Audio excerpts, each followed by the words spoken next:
ایک تو یہ کہ آپ کو پتہ ہے کہ یتیم کے متعلق شریعت نے بہت احتیاط کا کہا اور یتیم کے بہت سارے احکامات ہیں۔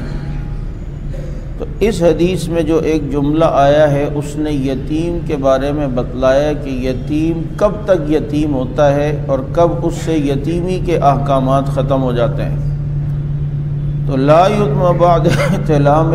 آپ نے جو فرمایا کہ اگر کسی شخص کوئی بالغ ہو جائے تو اب وہ یتیم نہیں ہے، اور بالغ ہونے کے لیے آپ صلی اللہ علیہ وسلم نے بتلایا کہ اسے احتلام ہو جائے۔ اب وہ 12 سال میں ہو، 13 سال میں ہو، 14 سال میں ہو، تو اب یہ بتلایا کہ اس کے بعد یہ یتیم نہیں ہے۔ اچھا، انسانوں میں یتیم وہ ہوتا ہے کہ بالغ ہونے سے پہلے جس کا باپ مر جائے، اور جانوروں میں یتیم وہ ہوتا ہے کہ جس کی ماں مر جائے، وہ یتیم کہلاتا ہے۔ تو یہاں اس حدیث سے پتہ چلتا ہے کہ ایک شخص بالغ ہو گیا تو اب وہ یتیمی کے احکام میں نہیں آئے گا، جو یتیم کے متعلق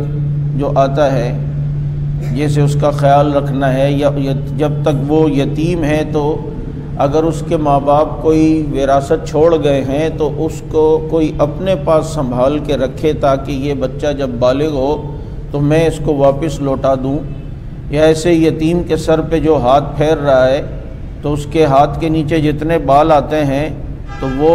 اتنی اس کو نیکیاں ملتی ہیں۔ تو اب یہ سارے احکامات اس وقت تک ہیں کہ جب یہ بالغ نہیں، ورنہ اگر کسی کا باپ نہیں ہے تو وہ 50 سال کا 70 سال کا بوڑھا ہے تو پھر اس کو بھی یتیم آدمی کہے گا کیا؟